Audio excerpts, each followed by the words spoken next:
Doctor সাহেব, আমার পাতলা পায়খানা হয়েছে, ওষুধ দেন। পাতলা তো বুঝলাম, তো কেমন পাতলা? অনেক পাতলা। ভালো করে বুঝান কেমন পাতলা।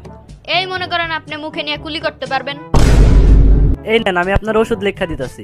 1 সপ্তাহের ভিতরে নিশ্চিত আপনার পায়খানা শক্ত হয়ে যাবে। আপনার ওষুধ খেয়ে আমার পায়খানা তো অনেক শক্ত হয়ে গেছে। কেমন শক্ত? অনেক শক্ত। একটু ভালো করে বুঝান কেমন শক্ত। এই মনে করেন আপনার দাঁত দিয়ে কামড়াও ভাঙতে পারবেন না। স্যার, আমি আমার ওজন কমাইতে চাই। ও, তাহলে আপনি প্রত্যেকদিন সকালে 2টা রুটি খাবেন, দুপুরে হাফ প্লেট ভাত খাবেন ও রাতে 1টা রুটি খাবেন।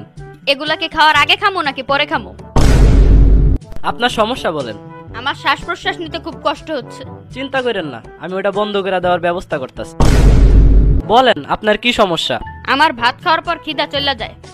আমি আপনাকে যে ওষুধগুলো লিখে দিচ্ছি তার একটা রাতে ঘুমানোর 5 মিনিট পরে খাবেন এবং আরেকটা সকালে ঘুম থেকে ওঠার 10 মিনিট আগে খাবেন। স্যার, আমার পেটে অনেক ব্যথা। তো আপনার পায়খানা কেমন? গরিব মানুষ, পায়খানা আর কেমন হবো? 3 পাশে বেড়া আর সামনে ছেঁড়া কাপড়ের পর্দা। স্যার, আমি আমার স্বাস্থ্য কিভাবে ভালো করব? ভালো স্বাস্থ্যের জন্য প্রত্যেকদিন খেলাধুলা করা জরুরি। আমি তো প্রত্যেকদিন ক্রিকেট খেলি। তো কতক্ষণ খেলেন? যতক্ষণ মোবাইলের ব্যাটারিতে চার্জ থাকে।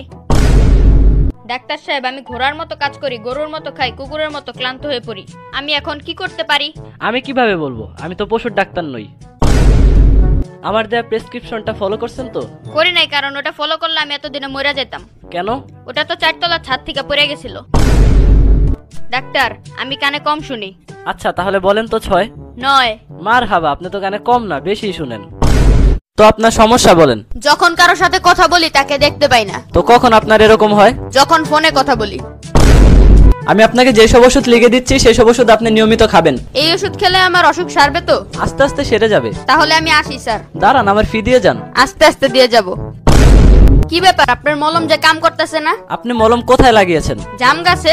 জাম গাছে কেন? আপনি তো কইছিলেন যে যেখানে ব্যথা পাইছি হেনে লাগাইতে। এ কি, আপনার পেটে তো দেখি অনেকগুলো চামচ, কিভাবে গেল? আপনি তো কইছিলেন প্রত্যেকদিন 2 চামচ করে খাইতে। আপনার সমস্যা বলুন। আমাকে বাঁচান, আমি মনে হয় 10 মিনিটের মধ্যে মারা যাব। তাহলে আপনি একটু অপেক্ষা করুন, আমি 20 মিনিটের ভিতরে আসছি। আপনি দৈনিক 10 গ্লাস করে পানি খাবেন। আমি এটা পারবো না স্যার। কেন? কারণ আমার বাসায় মাত্র 2টা গ্লাস। ডাক্তার, আমার কয়েকদিন ধরে কিছু মনে থাকে না, কাউকে চিনতে পারি না। আপনার এই সমস্যা কয়দিন ধরে? কিসের সমস্যা? আপনাকে ডা স্যার, আমি আমার ওজন কমাতে চাই। তো আপনার প্রিয় খাবার কি? আলু। আপনি প্রত্যেকদিন আলুর পরিবর্তে আপেল খাবেন। কিন্তু আপেল তো আলুর চেয়ে বড়। ডাক্তার সাহেব, আমাকে তাড়াতাড়ি ওষুধ দেন। দাঁতের ব্যথায় রাত্রে ঘুমাতে পারতাছি না। সারা রাত কালকে জায়গা ছিলাম। আমি তো আপনাকেই খুঁজতাছি। কেন? কারণ আমার বাড়িতে একটা নাইট গার্ড লাগবে। আপনার তো দেখি প্লাস্টিক সার্জারি করতে হবে। প্লাস্টিক সার্জারি করতে কত টাকা লাগবে? 2 লাখ টাকা। আর প্লাস্টিক যদি আমি এনে দেই তাহলে কত লাগবে? সাথে সুপার গ্লো নিয়ে আইসেন, ফ্রি করে দিব। ডাক্তার, আপনার নাম কি? কামরান। ওই মিয়া, কারে কামরামো? ডাক্তার, আপনি কোন পর্যন্ত পড়াশোনা করছেন? BA complete. কি?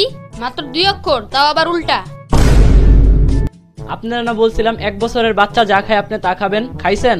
হ্যাঁ, খাইছি তো। কি খাইছেন? বালি খাইছি, নিজের আঙ্গুল, ময়লা আর অনেক কিছু খাইছি। আমার ডান পায়ে অনেক ব্যথা। এটা বয়সের কারণে হয়েছে। কিন্তু আমার 2 পায়ের বয়স তো একই। আপনার সমস্যা বলেন। আমার অনেক কাশি এবং শ্বাস প্রশ্বাস নিতে কষ্ট হচ্ছে। আপনি সিগারেট খান? তবে দিলে গোল লিপ দিয়েন, অন্য কিছু দিয়েন না।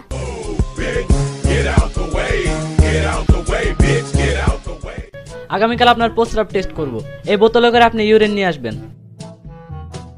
এই যে ইউরিনের সাথে চানাচুর নিয়ে আসছি। চানাচুর কেন আনছেন? ভাবলাম খালি মুখে টেস্ট করবেন, ব্যাপারটা খারাপ দেখায় তাই।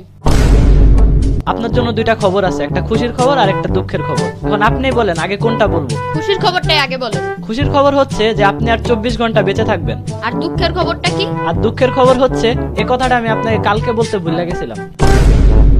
আপনার ভাইয়ের কালকে ইমার্জেন্সি অপারেশন করতে হবে। করবেন যখন, অপারেশনটা ভালো মতোই করে। আরে আপনি চিন্তা করেন না, এ পর্যন্ত যতজন আমার কাছ থেকে অপারেশন করছে এ পর্যন্ত কেউ আমারে কমপ্লেন দিতে পারে নাই। বাহ, আপনি তো তাহলে অনেক ভালো অপারেশন করেন। আরে মিয়া, কমপ্লেন দিবই বা কেমনে? অপারেশনের পর কেউ বাচ্চা ছিল নাকি?